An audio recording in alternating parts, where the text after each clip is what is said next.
आज हम current electricity chapter का अगला टॉपिक लेंगे।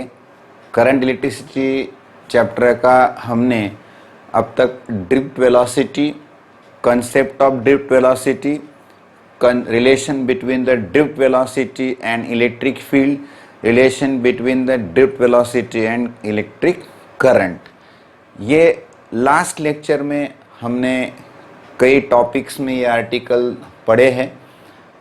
अगर आपने ये आर्टिकल्स नहीं देखे होंगे तो हमारे YouTube चैनल पे आप जाकर सर्च कर सकते हैं। रेशम क्लासेस सतीश बागुल चैनल जो है आप सर्च कर सकते हैं। आप वो तीनों टॉपिक्स देखकर ये लेक्चर आप पढ़ेंगे।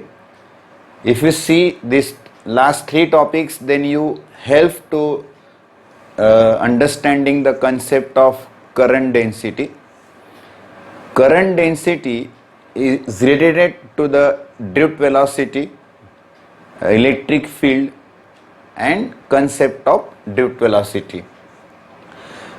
Density concept generally we think about related to the mass and volume, but density is not related always mass and volume, because we studied in last 8, 9 or 10, 11 standard, density is equal to mass upon volume. तो हमें ऐसे ध्यान में आता है कि density जो concept है या डेंसिटी जो फिनोमिना है वो मास या वॉल्यूम से ही रिलेटेड है। यहाँ पर हम ये क्लियर करेंगे कि डेंसिटी जो फिनोमिना है वो मास और वॉल्यूम से ही रिलेटेड नहीं है। जैसे हमने करंट जब पढ़ा, कंसेप्ट ऑफ इलेक्ट्रिक करंट हमने जब पढ़ा तो हमने वहां पर ये नोट किया, एक नोटिफाई हमने क्या किया, we notified that current magnitude है current have magnitude 3 ampere, 4 ampere, 10 ampere and so on. Current have direction, yes, current have direction, no doubt, but it is not called as a vector quantity. तो हम उसे vector quantity नहीं कहते। जिसे magnitude भी है और डायरेक्शन भी है उसे हम वेक्टर क्वांटिटी नहीं बोलते हैं। करंट इज अ स्केलर और कभी टेंसर क्वांटिटी, स्केलर भी बोलते हैं, टेंसर भी बोलते हैं। हमने कंसेप्ट ऑफ इलेक्ट्रिक करंट में पढ़ा है why it is not a vector quantity due to possesses magnitude as well as direction, because current not performing or not applicable the laws of vector addition or subtraction. Means जो vector algebra के laws है वो current quantity applicable नहीं करती। Current quantity का जो addition subtraction है वो वेक्टर अलजेब्रा के अनुसार नहीं हो पाता, इसीलिए उसे हम स्केलर या टेंसर क्वांटिटी कहते हैं। जैसे हमने वहां पर भी हमने पढ़ा था, सपोज जैसे ये ब्रांच है करंट की कोई, ये एक ब्रांच है करंट की कोई, यहां से अगर 10 एम्पियर करंट जा रहा है, यहां पर एंगल है कुछ तो भी 45 डिग्री या कुछ भी ले लो, यहां पर 10 एम्पियर करंट जा रहा है, यहां पर 5 एम्पियर करंट जा रहा है, तो यहां पर कितना हो गया 15 ampere. According to vector quantity we can find out whenever two vectors are form angle between them, at that time resultant vector is find out under root of a square plus b square plus 2ab cos theta या p square plus q square plus 2pq cos theta.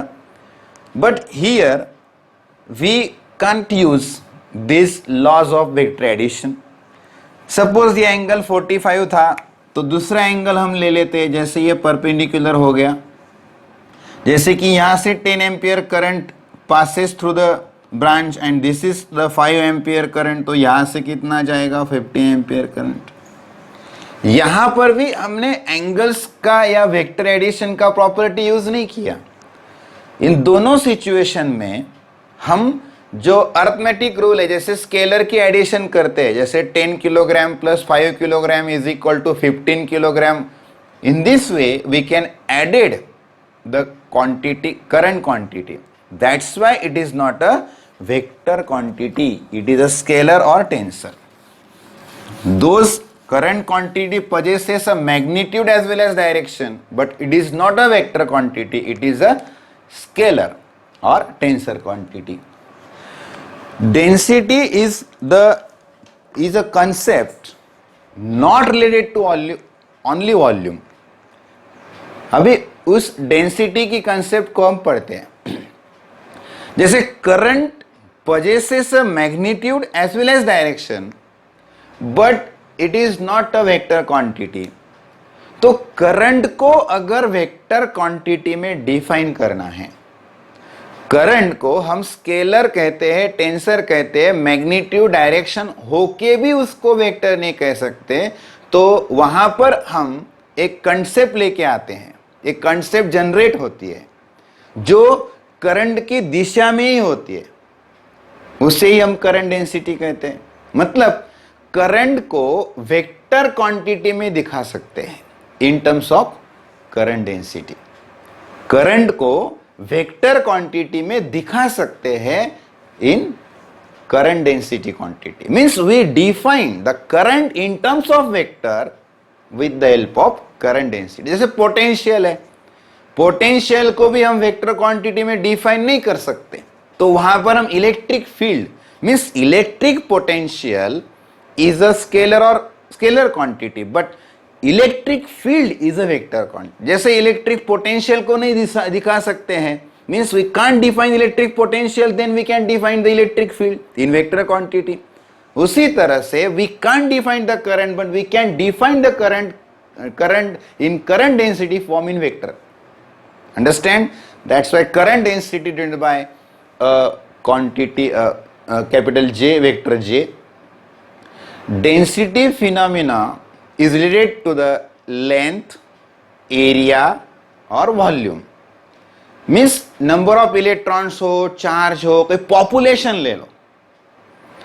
जैसे कोई city का अगर population निकालना है तो population per square kilometre या kilometre square ऐसे डिफाइन कर सकते हैं। जैसे number of electrons per unit volume, जैसे कोई चीज है, number of particles per unit surface area, number of charges per unit length, number of charges per unit surface area, linear charge density, surface charge density, volume charge density, right. Means density is a phenomena not related only to volume, ये बात आप सोच सकते हैं। Current density पे आते हैं। Current को वेक्टर क्वांटिटी में दिखाने के लिए करंट डेंसिटी का हम यूज कर सकते हैं।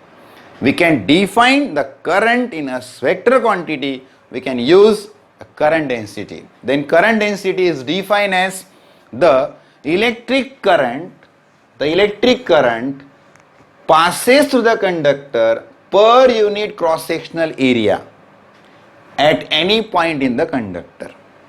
जैसे यहां पर एक कंडक्टर हम लेंगे, this is one of the conductor which carries the electric current, right, which carries the electric current. यहां पर इलेक्ट्रिक फील्ड हमने अप्लाई किया हुआ है, तो करंट की दिशा ये होगी, डायरेक्शन ऑफ करंट ये, electron is moving exactly opposite direction of current, right. This current per unit area, that is called current density. This current flowing through the conductor per unit area is called current density, and the direction of current density exactly to the same direction of current. Direction of current density, direction of electric field and direction of current both are same. Direction of current density, direction of current and direction of electric field both are same. Just electrons are possesses a drift velocity due to applied the electric field, and then the random motion can be modified into the net flow of charge. That's why electric current is flowing through the conductor. Then electron possesses a drift velocity. Electrons are moving from lower potential to higher potential, but current is flowing from higher potential to lower potential. Then in the same way, direction of current density, direction of current and direction of electric field both are same. Understand? सभी को समझ में आ रहा है? देखिए, means you understand this concept is it is the most important. Vector quantity है, current को vector में दिखा रहे हैं. You define the current in vector with the help of current density, right? Understand? Direction of current density, direction of electric field are same. Current per unit area, right? Current per unit area. Listen, one of the most important concept. Area is always normal to the current. Means you get the cross-sectional area. Remember that. Area is always normal to the current. हमेशा ही perpendicular होना है. Area जो भी होगा वो हमेशा current को perpendicular होगा. मतलब हम जो एरिया का कंपोनेंट लेंगे वही कंपोनेंट लेंगे जो करंट को परपेंडिकुलर होगा. मीन्स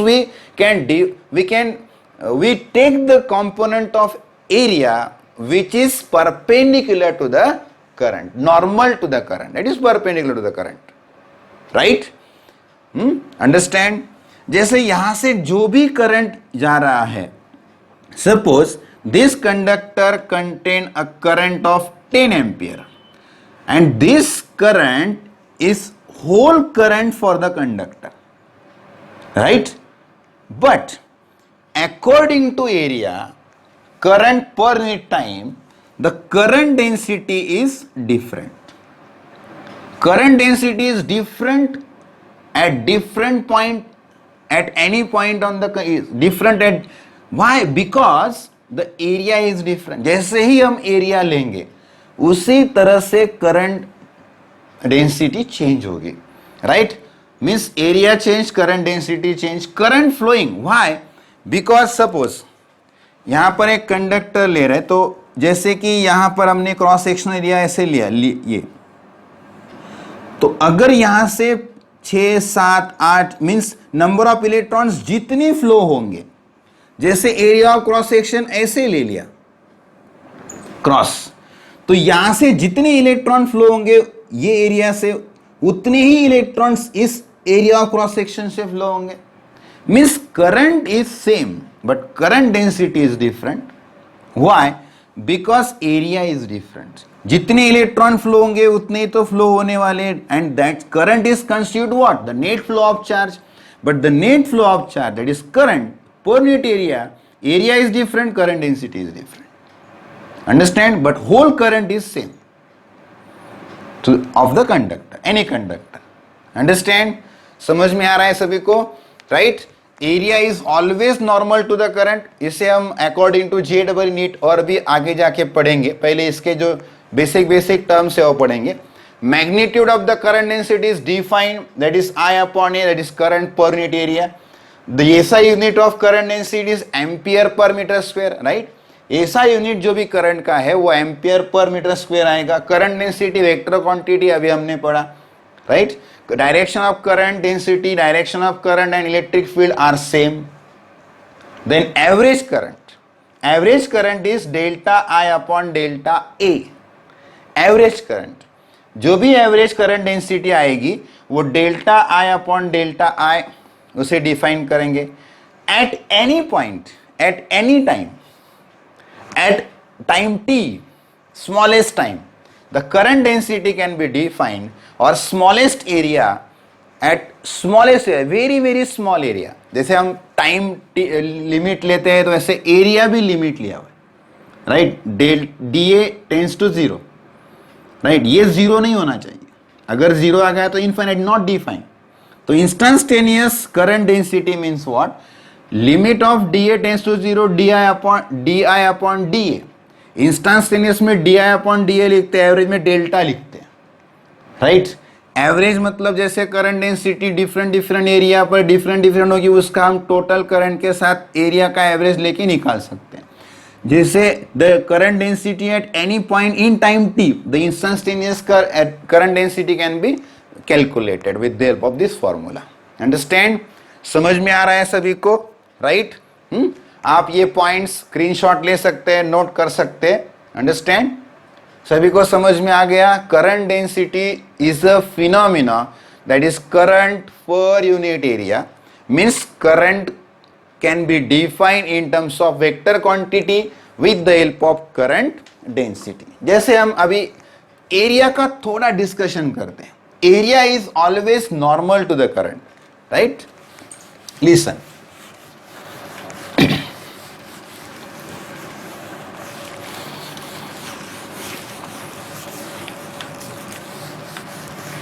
लिसन,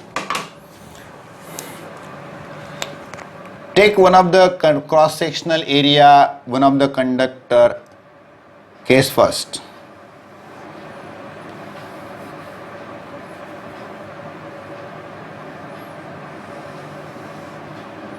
जैसे हमने ये करंट कंडक्टर लिया,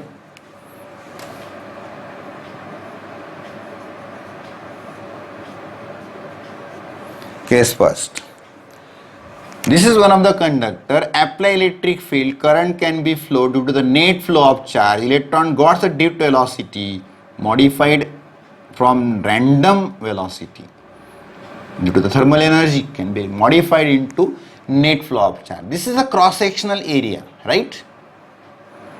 This is area A, this is cross sectional area A।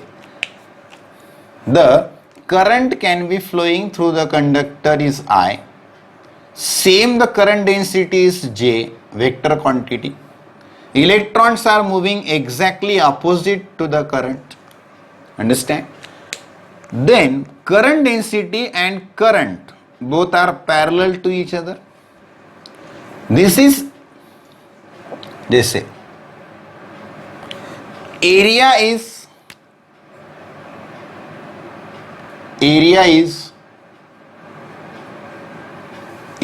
is normal to current, normal to current means I, therefore area vector is parallel to current I, means area and area vector are perpendicular. जैसे ये area vector होगा और ये area, listen very important, area is normal to current I, but area vector and area both are perpendicular to each other. Area vector is in this direction, they are parallel to the I.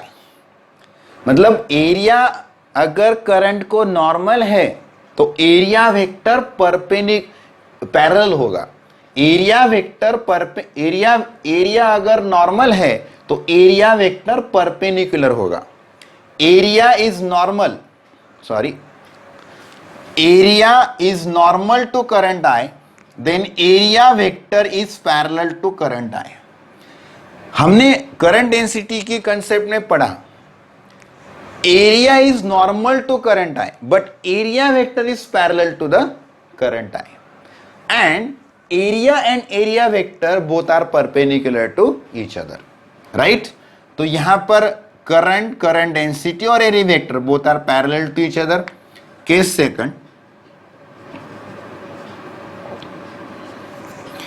Second में क्या होगा, जैसे ये conductor है, ये थोड़ा ध्यान से पढ़िए।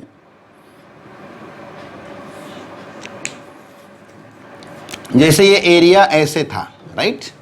अभी ये एरिया ऐसे था तो इसे हम ऐसे टिल्ट कर देते हैं एंगल में, ऐसे हमने इसको टिल्ट कर दिया, ये ऐसे था पहले, राइट। अभी हमने इसको ऐसे टिल्ट किया,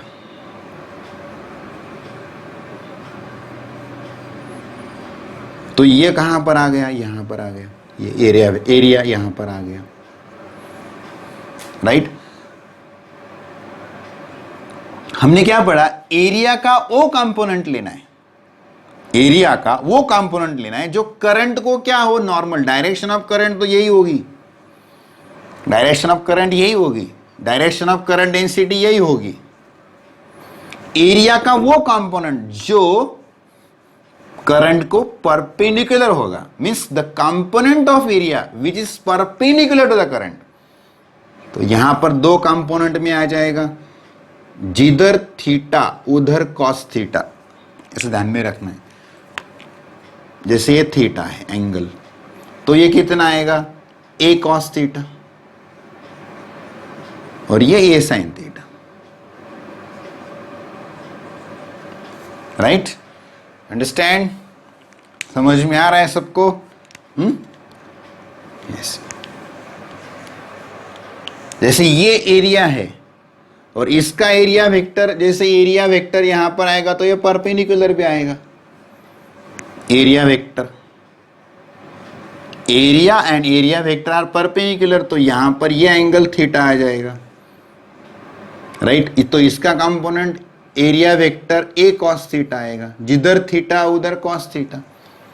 अंडरस्टैंड। तो यहां पर इक्वेशन क्या आएगा, vector J is equal to I upon A cos theta भी लिख सकते हैं, या I upon vector A cos theta भी लिख सकते हैं।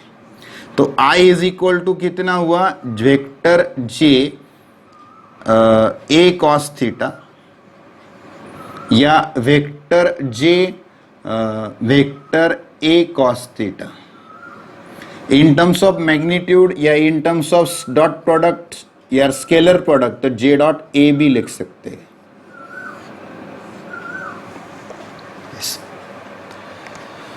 अंडरस्टैंड, समझ में आ रहा है?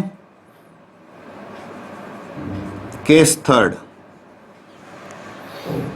जैसे हमने यहां पर अभी एरिया ऐसे टिल्ट किया, तो एरिया यहां पर अलग से टिल्ट करते हैं। जैसे ये कंडक्टर है, राइट। अब पहले ऐसे था, ऐसे किया, तो अभी ऐसे करते हैं। जैसे यहां पर ऐसे टिल्ट किया, पहले एरिया ऐसे था, राइट। तो अभी ऐसे टिल्ट हो गया, तो यहां पर आ गया ये एरिया ऑफ क्रॉस सेक्शन। ये ऐसे ए था, तो ये यहां पर ए आ गया। Again it can divide two components, जिधर थीटा, यहां पर अपने, अगर यहां पर हमने लिया थीटा, तो जिधर थीटा उधर कॉस थीटा, तो यहां पर कितना आएगा, ए कॉस थीटा। और परपेंडिकुलर एरिया वेक्टर, ये एरिया वेक्टर आएगा, area, this is area perpendicular to the area vector, area and area vector are perpendicular. तो ये area vector both are perpendicular, इसका भी एंगल थीटा यहां पर हो गया सपोज, राइट। सॉरी, ये गलत हो गया, यहां पर लेना चाहिए ये थीटा, ये कॉस थीटा, क्योंकि ये अगर लेते हैं एंगल तो ये परपेंडिकुलर कंपोनेंट नहीं आएगा, ये एरिया वेक्टर का परपेंडिकुलर कंपोनेंट आएगा। दिस इज करंट को वही एरिया का कंपोनेंट लेना है जो करंट को परपेंडिकुलर है। ये करंट उसका परपेंडिकुलर कंपोनेंट ए कॉस थीटा, ये करंट उसका परपेंडिकुलर कंपोनेंट ए कॉस थीटा। अंडरस्टैंड। तो इसी तरह से इसको भी लिखना है। यहां पर दोनों में डिफरेंस क्या है, जैसे ये टिल्ट हुआ, ये टिल्ट हुआ, इतना ही है। समझ में आ रहा है सबको? तो I is equal to J dot, जैसे J is equal to I upon A, means area vector can be tilt, means the area and current acquired certain angles not exactly perpendicular। जैसे 0 से लेके 90 तक घूमेगा, तो वहां पर 30, 45, 60 ऐसे एंगल बनते जाएंगे, तो वहां पर करंट डेंसिटी कितनी होगी वो हम निकाल सकते हैं। अगर करंट डेंसिटी गिवन है तो करंट कितना होगा वो हम निकाल सकते हैं। जैसे यहां पर ये भी ले सकते हैं, d I is equal to G d A cos theta. अगर करंट डेंसिटी दी है, करंट निकालना है तो उसका इंटीग्रेशन भी कर सकते हैं, d I is equal to J d A cos theta, ऐसा भी लिख सकते हैं, इंटीग्रेशन भी कर सकते हैं। ऐसा अंडरस्टैंड हो रहा है सभी को? जे डब्ल्यू और नीट के अनुसार ये इक्वेशंस हमें यूजफुल है, और रेगुलर इसमें ये इक्वेशंस नहीं बताए जाते। तो रेगुलर टेक्स्ट बुक का सिलेबस है, उसमें इक्वेशन नहीं आएगा, जे डब्ल्यू नीट के हिसाब से प्रॉब्लम्स आएंगे। तो वहां पर एक बात ध्यान में रखो, एरिया का वही कंपोनेंट लेना है जो करंट को नॉर्मल है, और एरिया वेक्टर का वो कंपोनेंट लेना है जो करंट को पैरेलल है, because area and area vector both are perpendicular to each other. Understand हो रहा है सभी को? राइट। तो अब हम इक्वेशन की तरफ आते हैं। Equation of current density easy है, हमने पढ़ा भी है, राइट। अभी यहां पर जैसे हमने लास्ट लेक्चर में electron gain drift velocity due to application of electric field, when the electric force exerted on the electron, एक बात ध्यान में रखो, हम इक्वेशन पढ़ने वाले हैं।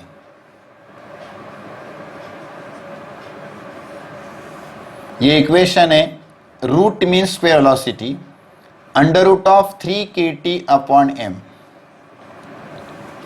3kT upon m। K का मतलब है बोल्ट्जमैन कांस्टेंट,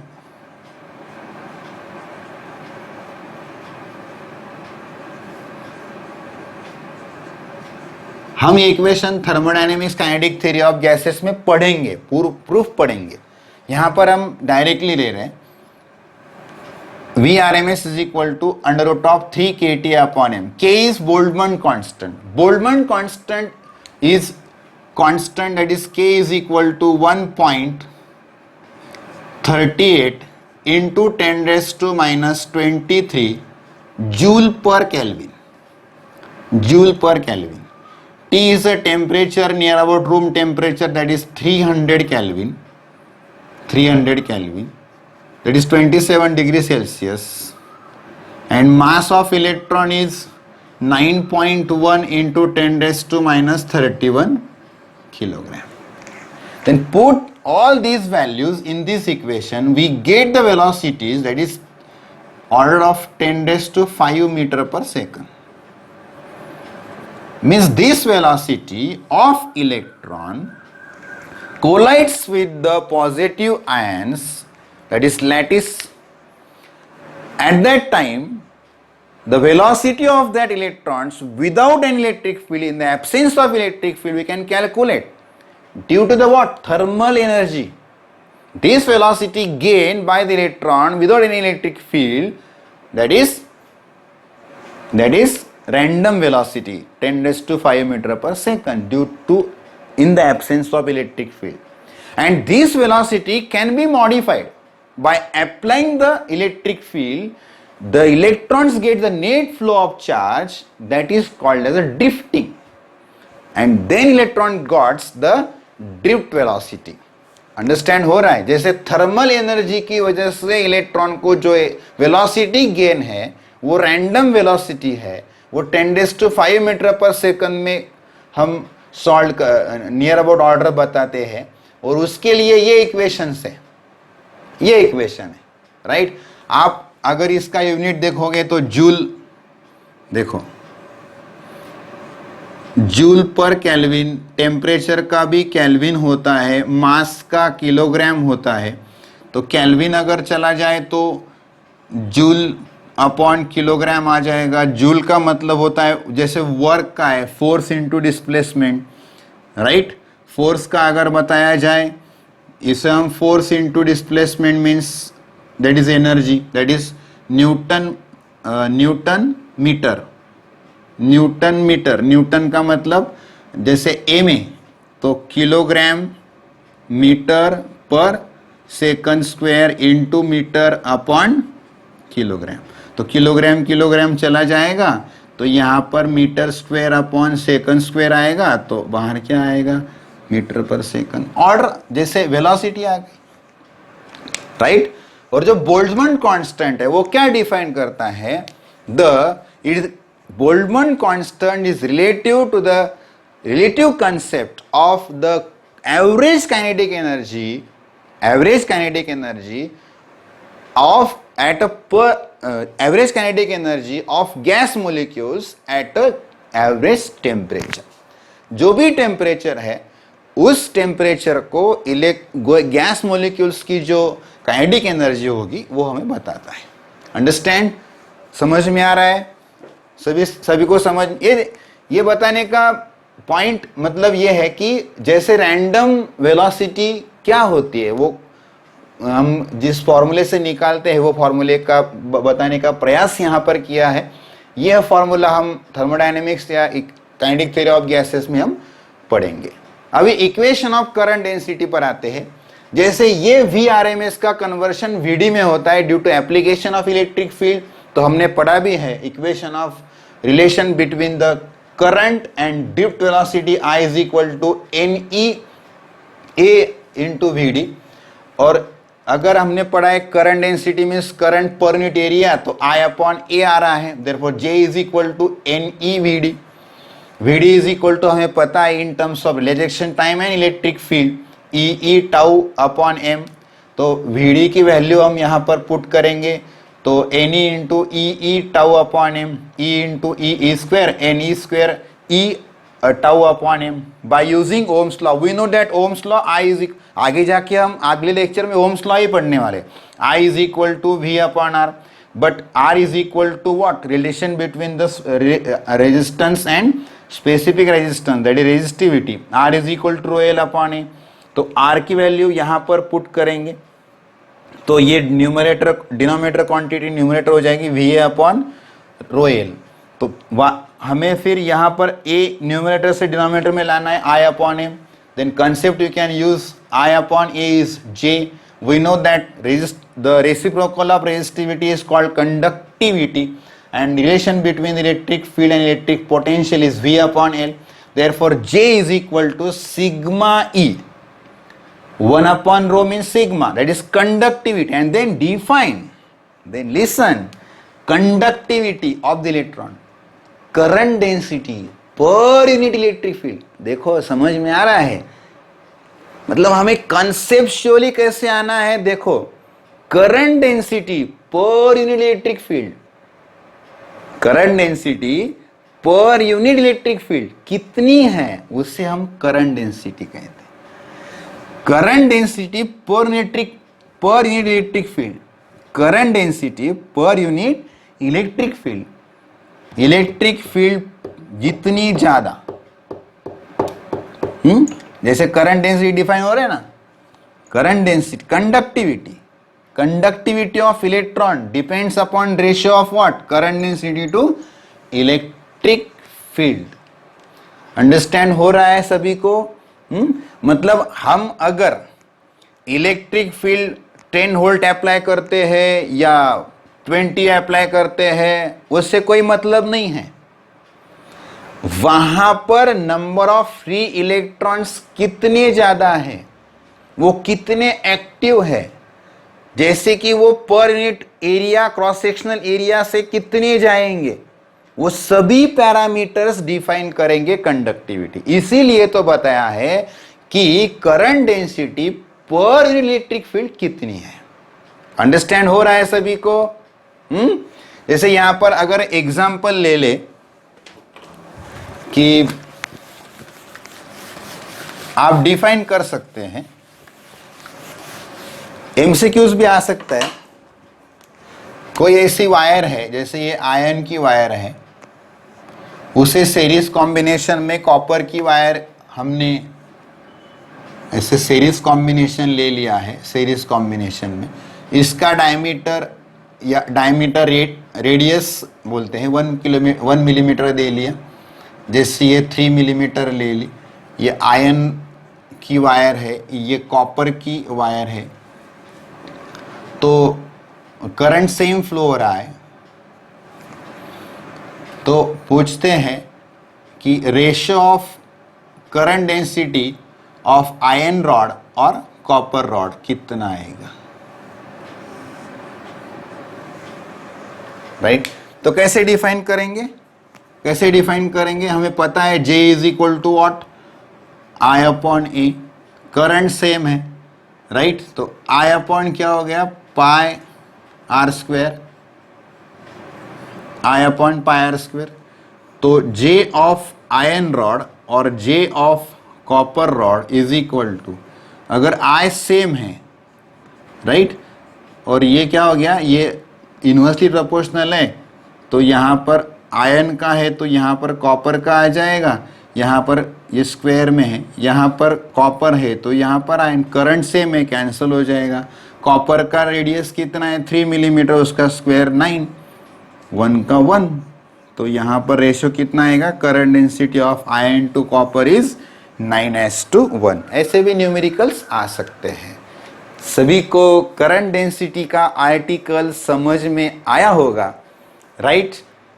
नहीं समझ में आ रहा है कोई पॉइंट्स तो आप कमेंट्स बॉक्स में पूछ सकते हैं। Please watch this lecture carefully. We discuss about the numericals on current density and drift velocity. In today's lecture, we discuss 3 examples and 2 homeworks. You solve these 2 examples, question number 4 and question number 5 itself, and give the answers in comment box. Please listen these 3 examples conceptually. When a wire carries a current of 1.20 ampere, the drift velocity is 1.20 into 10 raised to minus 4 meter per second. What is the drift velocity when current is 6 ampere?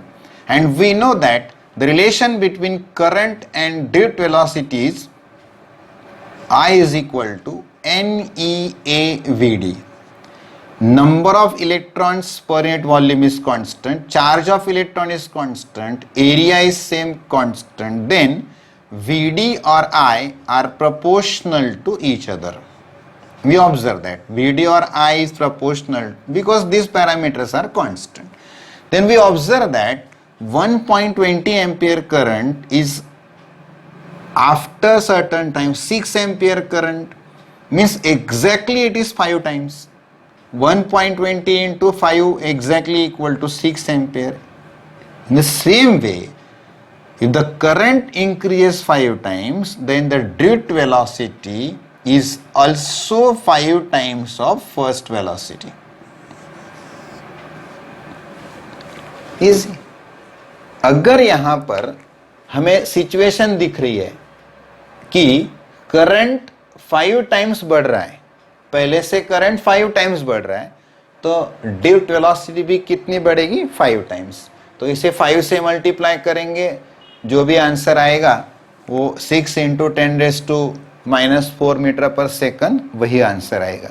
Next question, find the velocity of charge leading to 1 ampere current, means I is equal to 1 ampere current which is flow a copper of conductor cross sectional area 1 centimeter square, means 1 centimeter is equal to 10 raised to minus 4 meter square. Length of wire conductor is length is equal to 10 kilometer, that is 10 into 10 raised to 3 meter, right.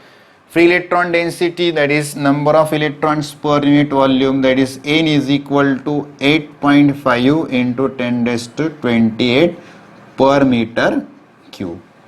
How long will it take to electric charge to travel from one end to another end of the conductor, right. मतलब conductor में से जो electrons net flow of charge flow हो रहे हैं, उसे एक and से दूसरी एंड तक जाने के लिए कितनी देर लगेगी, means we can find out the relaxation, we can find out the time. Time is equal to what, velocity is equal to what, distance upon time. Velocity is equal to what? Distance upon time. Therefore, time is equal to what? Distance upon velocity. Electron gain by which velocity? Drift velocity. We can find out drift velocity. Therefore, drift velocity we can find out Vd is equal to, अभी हमें क्या क्या दिया हुआ है, Vd पहले find out करना पड़ेगा. जो पैरामीटर्स हमें दिए हैं उसी के आधार पर हम Vd फाइंड आउट करेंगे. NEA no, I is equal to NEA Vd. Therefore, Vd is equal to what? I upon NEA. Right? Vd is equal to I upon NEA. Current I 1 ampere is given. Number of electrons per unit volume is given. Area is given.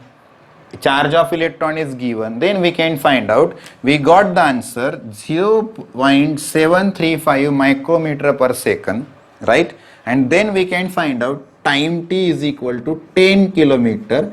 That is 10 distance, 10 into 10 raised to 3.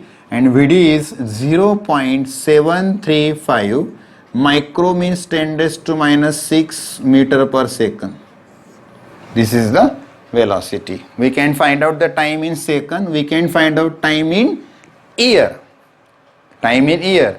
Then you can multiply this parameter, this factor 0.735 into 60 into 60 into 24. This is for 24 hours. That is 86,400.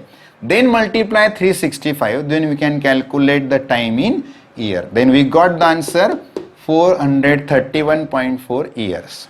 Understand हो रहा है. पहले आपको Vd निकालना है, Vd से आपको time निकालना है.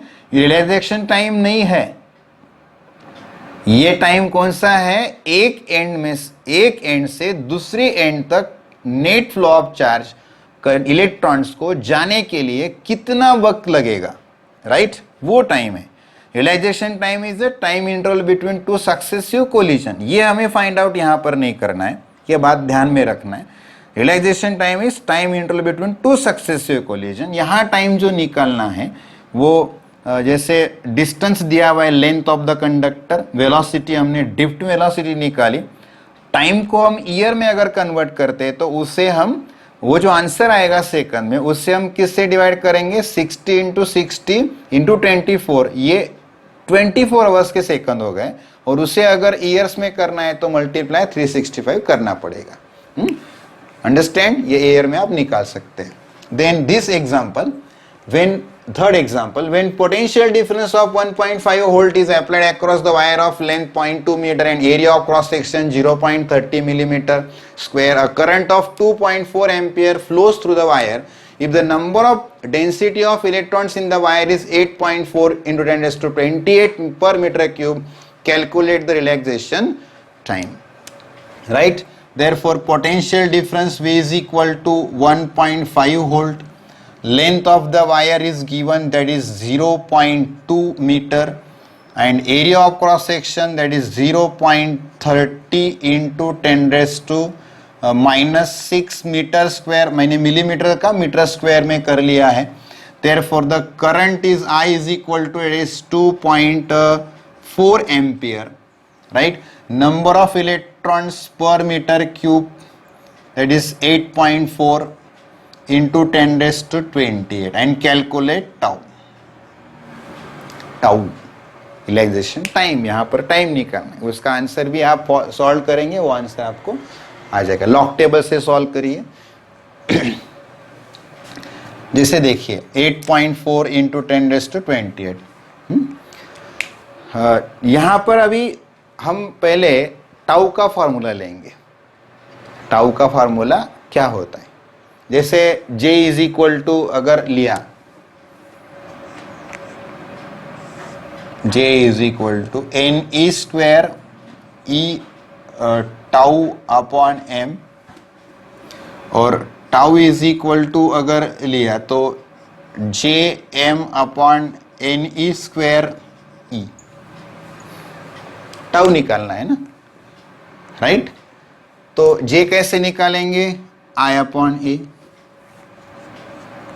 J is equal to I upon A. कैसे निकालेंगे? V upon L. ये ई आ जाएगा, वी अपॉन एल, वी दिया हुआ है, लेंथ ऑफ द कंडक्टर भी दी हुई है, जे निकालना है तो एरिया और करंट दोनों दिए हुए, राइट। मास ऑफ इलेक्ट्रॉन मालूम है 9.1 इंटू 10⁻31, चार्ज ऑफ इलेक्ट्रॉन्स मालूम है 1.6 into 10⁻19 coulomb, number of electrons per unit volume दिया हुआ है 8.4 इंटू 10⁻28। तो आप ये सॉल्व करेंगे तो आपको ये आंसर मिल जाएगा, राइट। लास्ट में दो प्रॉब्लम्स होमवर्क्स में है, इसमें एक करंट निकालना है, करंट डेंसिटी निकालना है। यहाँ जो वीडी निकालना है वो मीटर पर सेकंड ही आना चाहिए, निकालना है आपको। इसी तरह से दो एग्जांपल्स आप सॉल्व करेंगे, ये मिलीमीटर स्क्वायर का मीटर करेंगे।